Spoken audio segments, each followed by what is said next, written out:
Yeah, the way he fucking slept your ass. Nah, but Strickland down. Sean Strickland with a massive KO. Israel Adesanya is without question one of the most confident men in the fight game. He carries himself with the aura of a man who knows exactly where he fits into the world. And for the most part during his UFC career, he has carried out his work with a tremendous level of success. But while guys like Alex Pereira, Robert Whittaker, Marvin Vettori, and Yoel Romero can all offer different challenges to Izzy inside the cage, there's one key ingredient that they all seem to lack. And with an eye on Adesanya's potential matchup with Sean Strickland, there's a very good chance that the champion might find himself in a very unique rivalry before all is said and done. Because while guys like Pereira and Whittaker bring very intriguing stylistic matchups to the table, Strickland will undoubtedly have the trash-talking advantage. And it wouldn't just be a simple case of Strickland selling the fight either. When Strickland talks trash, he aims to kill. His style of verbal warfare is deeply personal, totally merciless, and the perfect foil for someone like Izzy. Adesanya is definitely just as confident as his billing would suggest, but the fans are slowly realizing that this dude is just about as corny as they come whenever he tries to make an instantly iconic line. And when Strickland had his first shot at trying to get the better of Izzy on the mic, to say that he totally decimated him would be putting it lightly. That press conference that Strickland used to take shots at Adesanya was one-way traffic. Whenever Adesanya needs to think on his feet, the resulting trash talk usually falls flat.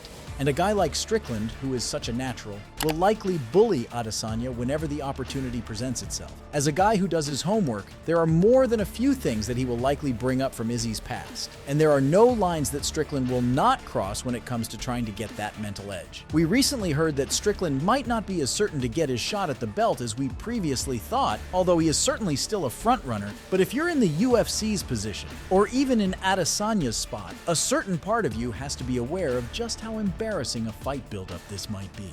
Strickland is the definition of a loose cannon. And with a microphone in front of his face and hundreds of thousands of people watching, he has the potential to bring major controversy to the UFC. He also could do great damage to Israel Adesanya's reputation if he presses the right buttons. Strickland has that type of mean mentality that can make another man look meek by comparison, and who knows how Izzy will react if Strickland starts bringing up his Chinese period, that controversial video with his dog. Because if Strickland gets Adesanya angry, there's a good chance that Izzy will lose his cool. And if he loses his cool, who knows what would happen when the cage doors close? Sure, it's not like Strickland will be favored to win the fight. Just like his own bout with Alex Pereira, Sean's tendency to just bite down on his mouthguard and throw hands will not help him in there with a striker as technical and elusive as Izzy. But what if he can take Adesanya out of his game? And what if he can lull Izzy into a false sense of security and then flip the script on him? Let's not forget that wrestling could well be a key to victory here.